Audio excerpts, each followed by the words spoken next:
Yo, what's up guys? Welcome back to another video on Survive the Apocalypse. And today we're just going to go over I believe it's called Harbinger or Halbringer. I think it's Harbinger if I remember correctly. But pretty much to go ahead and find the new raid area with the Harbinger or Halbringer. I'll figure out what his name is once I get down there. It's going to be this kind of icon right here, and it's going to be in the green zone, also known as forest.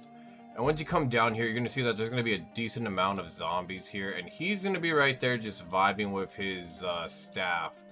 Definitely, he does have a certain amount of attacks that are kind of dangerous. Like for right now, he did just summon someone. And he is going to do a slash attack, which does pretty much reach very, very far. Let's actually see if I could hide from this one. He also has that attack right there, the AoE attack, which actually also attacks zombies.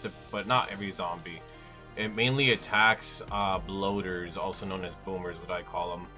But yeah, those are pretty much his main attacks right there. And his bubble blast is what I call that. It pretty much does a little bit of AoE damage, has a little like circular damage. So let's go ahead and see if I'm going to be able to survive this, because it is a little bit challenging to do right here. A little bit of health. But yeah, overall, he is pretty easy to beat as long as you don't rush at him with melee within the first couple rounds. Obviously, I'm using melee because I am a bloodthirster, also known as a stalker class. But yeah, aside from that, if you have like a revolver, you'll be fine as long as you get him with headshots. And if you have a rifle and you shoot him in the head too, he'll go down pretty quick. But overall, it also depends on how many people are in your lobby. For example, right now, I'm only by myself. So it's a lot more easier to kill this guy, but when you have 5 people in the lobby, it is a little bit more challenging. So sometimes it is better to have a couple more people on your team.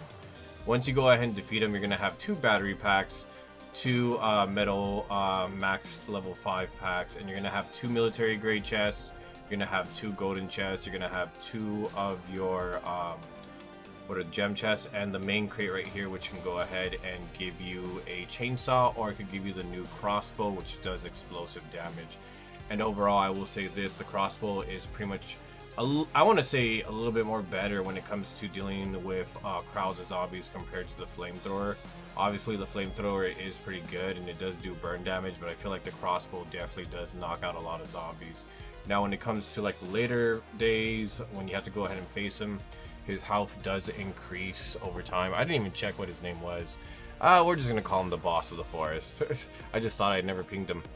But yeah, over time, once you go ahead and continuously do it over and over and over again, right?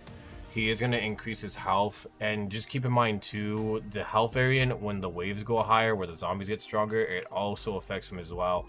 So every time you do beat him, he does go up by, I forget the percentage.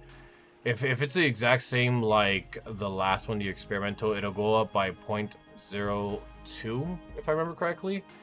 So his health only, his attack is going to be the same, his speed is going to be the same. It's only his health that increases, which isn't really too crazy. But yeah, every time you do beat him, it's going to go up 0.02%, I believe, if I remember correct. And once you go ahead and hit, I believe it's day 100, 200, 250, 300, it increases a bit more, so just keep that in mind. Obviously, he's pretty simple to go ahead and take out if you keep your distance from him, but the only problem is going to be probably the horde.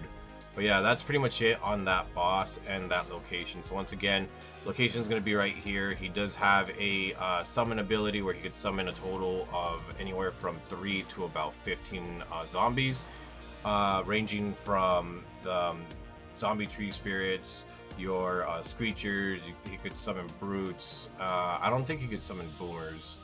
And on top of that too, he does have his bubble blast ability, his swing ability, as well as his straight ability, where it's like he goes ahead and does a little slash and everything just goes up like when it did it during the limited event. And that pretty much covers it all, guys. Anyways, thank you so much for watching. Really do appreciate it. We'll see you guys on the next one. Till then, take care, guys.